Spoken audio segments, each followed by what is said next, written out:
ada apa ya, pembaca penonton subscriber juga sih, yang minta tutorial, katanya Mas coba bikinin dong, apa tuh pertanyaannya, lupa lagi, invoice yang bisa ditagihkan dari customer per minggu dong. Nah ya, berangkat dari situ saya coba buatkan nih versi 1.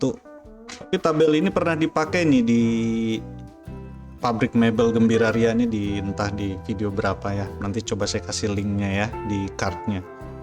Jadi kayak gini, untuk tabel aktualnya bebas dari penonton mau kayak gimana modelnya ya kan. Saya cuma ngambil gampangnya aja di sini, invoice number ya kan.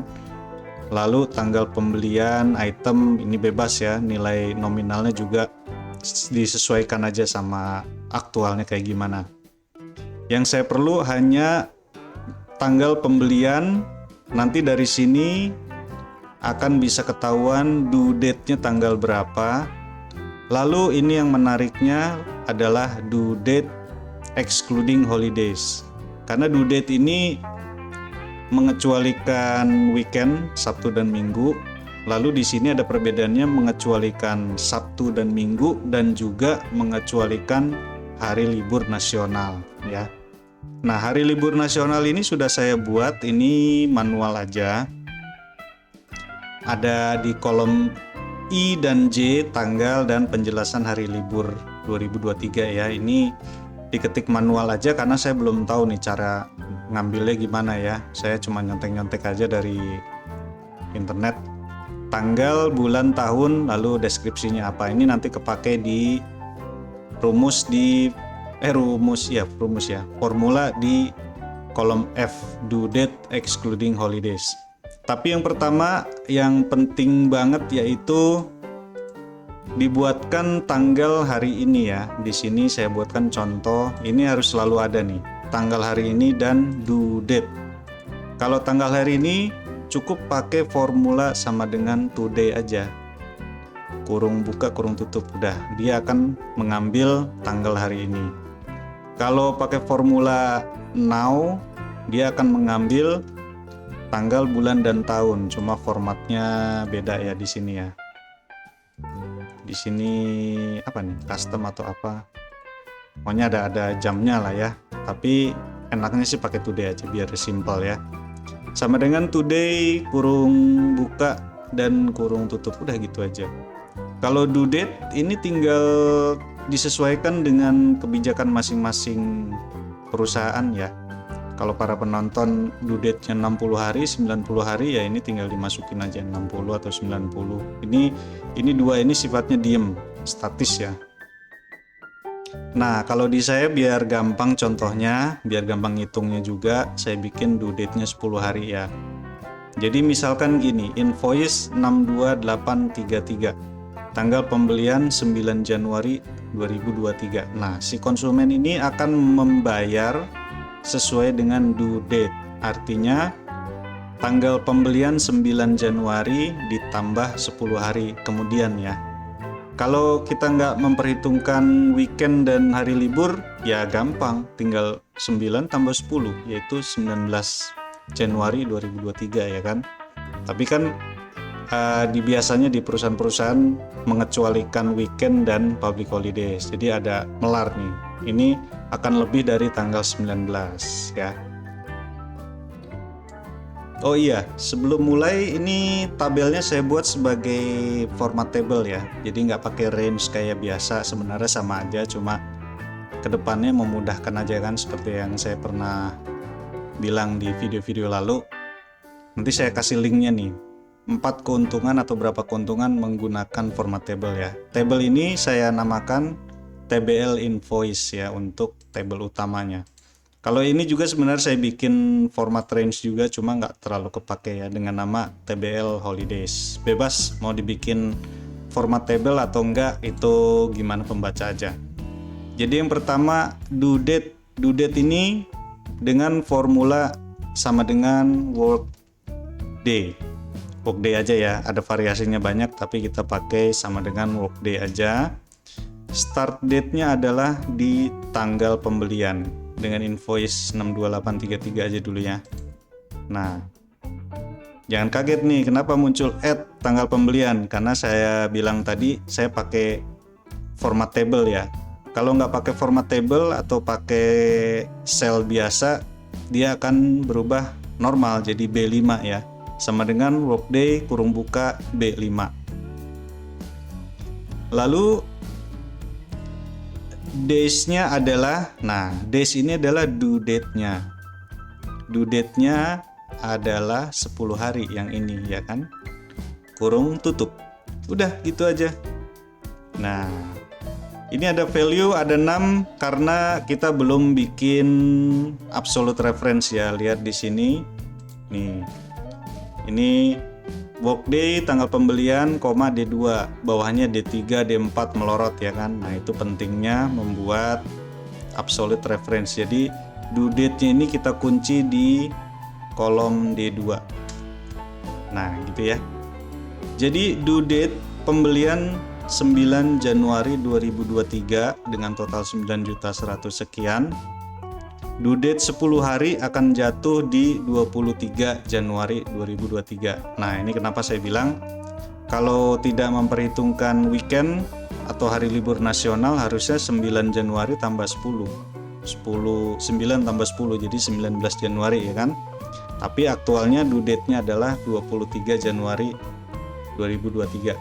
Nah, perhatikan pas saya beres ngetik formula yang pertama ini dia langsung jadi ke bawah ya, karena saya bikinnya format table ini keuntungannya. Jadi nggak perlu saya drag ke bawah formulanya supaya mengisi seluruh tabel ya. Jadi itu keuntungannya pakai format table.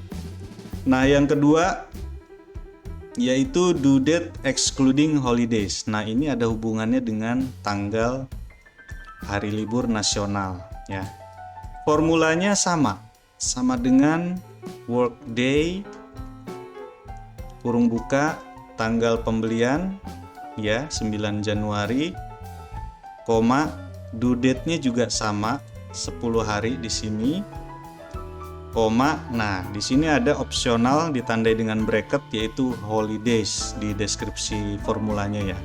Holidays ini adalah bisa berisi list tanggal selain tanggal weekend ya yang sudah ditentukan di formula workday-nya. Jadi saya tinggal blok aja nih.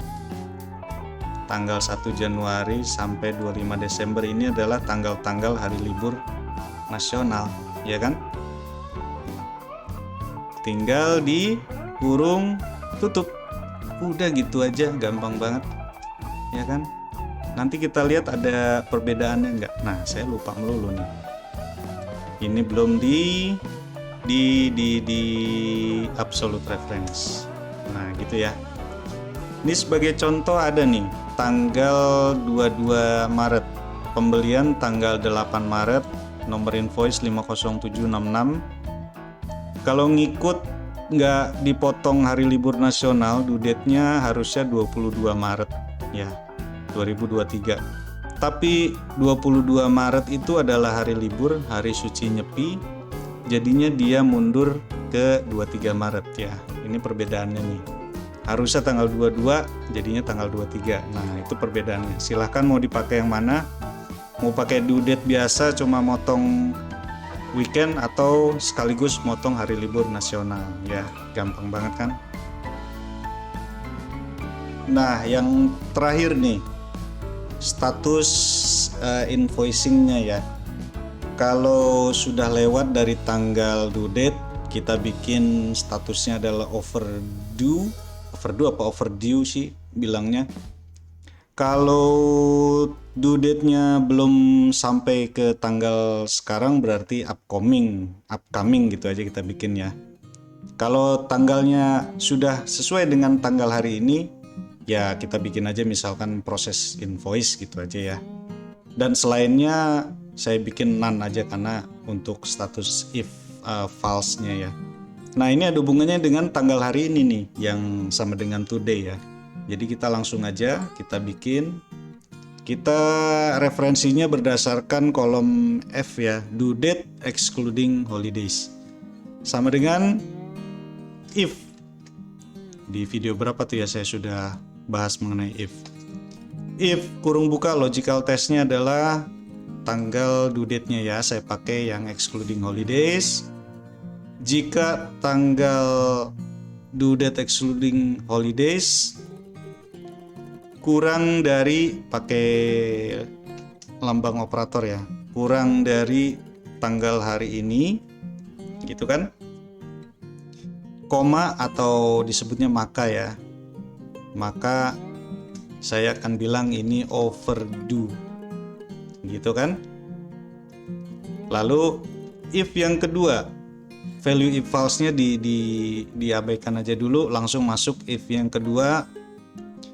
Balik lagi, due date excluding holidays.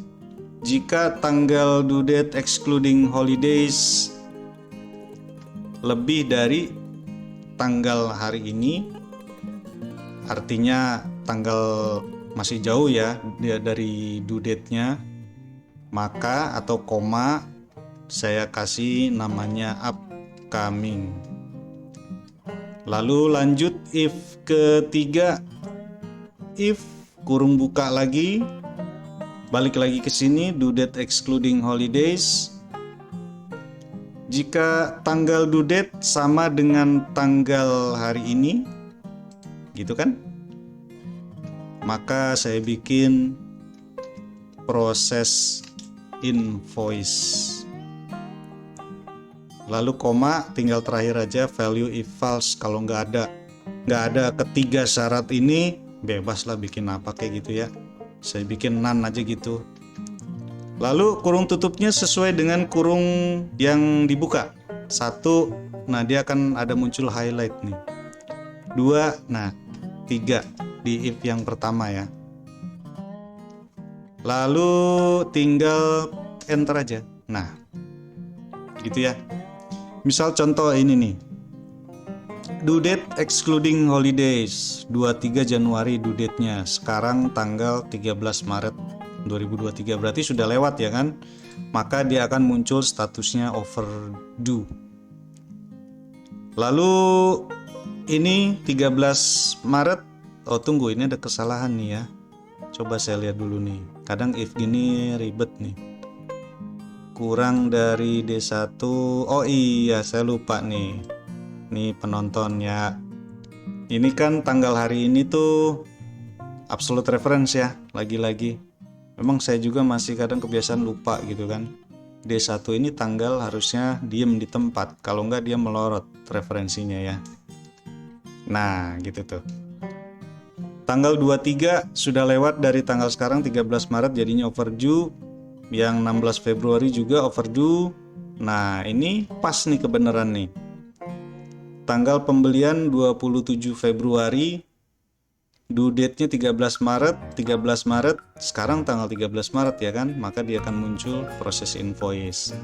Kalau yang selanjutnya due date-nya masih panjang-panjang, masih lama, 17 Maret, 20, 21 dan seterusnya, akan muncul statusnya upcoming ya. Jadi gitu tuh, gampang banget. Nanti kalau ada input lagi atau ada masukan lagi, saya bikin kayak absensi karyawan ya. Ini anggap aja versi 10. Nanti kalau mau dibikinin fungsi apa lagi, di komen aja ya. Nah sementara kita bikin versi 1 yang kayak gini aja.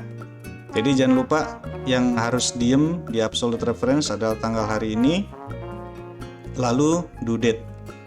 Yang kita pakai formula hari ini workday dan formula if ribet, if dengan 3 langkah nih ya, tapi gampang lah kalau udah ngerti logiknya. Oke, sampai di sini dulu, sampai ketemu di video berikutnya. Mari.